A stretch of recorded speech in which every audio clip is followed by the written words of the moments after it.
When I learned about the Naval Academy in high school and I got to read more about it, it just seemed more and more to make sense. And after graduation, getting to serve, I saw more and more of that element of purpose, that element of service really spoke to me in a very deep and powerful way. Not just from getting to wear a uniform or fly or lead or anything like that. It really was elements of helping people. And I got a note from a friend saying hey, the lieutenant commander list is out. And I look at the list and I'm looking through the names and my name's not on it. My heart dropped and sank into my stomach, and I felt that kind of wave of emotion. All sorts of mixed emotions come over me, and I think the biggest one I felt was disappointment. From that point, I felt myself slowly spiraling into some pretty dark places. It was one of those, you're not going to be on active duty for much longer, so it was kind of a combination of what do I need to do next versus why does anything matter? I really found myself struggling internally, which manifested itself externally to depression and anxiety, and really started falling apart from there. Just as I started to think I was coming out of a bit of that doldrum in early 2018, I was sitting at work one day in February and was texting back and forth with my dad about a baseball game that I wanted him to come out and visit the family for. And he texted me back just a thumbs up. I told him to make plans. Not more than maybe an hour later, I was home and just finishing dinner with my wife and the kids, and I got a phone call from my aunt who said, "I'm sorry, Zach. They did everything they could. They worked on your dad and they did everything they could." And all I remember was falling on the floor on my knees and just absolutely wailing. I went really, really low and started having those same feelings I had previously, and was just trying to figure out a way out. My wife and I were fighting a lot more. We weren't talking. I told my wife, I said, I'm done. I can't do this anymore. I want out. I want a divorce. And about 4 or 5 weeks later, I watched my kids get into a minivan with their mom, and I watched them drive away. Started thinking about it again. How did I screw this up again? How did I make a mess of this all over again?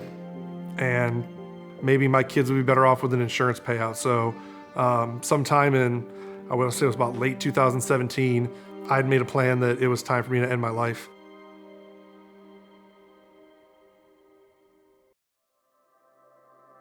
I reached back out to TMF to let them know I had left the Pennsylvania area and I was back in Detroit. And I think the first big step forward for me from kind of negative and getting back toward closer to zero was an expedition we took to Parkland, Florida, and visiting Marjorie Stoneman Douglas High School. As many people know, it's the site of one of, if not the deadliest school shooting in American history. And to hear from some of those teenagers and high school age kids and what they had gone through, and then to hear from other Spartans who were local, it started to bring me out of it a bit, and it gave me some sense of purpose that I'm here for a reason. And I'm surrounded by people here who get that, who had gone through loss, and that's where I met some pretty incredible people that I now call my tribe. Not long after we got back from Parkland, I was asked about participating in the Spartan Leadership Program. And during our cohort's trip to Colorado, during an exercise, I was told that you have permission to be your authentic self. Don't let anyone tell you different. You have something to say. You have something to share. Share it. Say it. Your story matters. I don't like using the term life-changing because I think it gets overused these days. But that's as close to life-changing as it probably got for me, was hearing someone say out loud, your story matters. And you can live your life authentically without apologizing for who you are. Fast forward to 2018 and reaching back to TMF, starting the Detroit chapter, going to Florida with the TMF expedition. These were people that got it in terms of personal sacrifice and a desire to serve not just our communities and our families, but something bigger than ourselves, something that's borderline spiritual to those who have that call to service, that call for purpose, and who find that passion in helping others and building others up.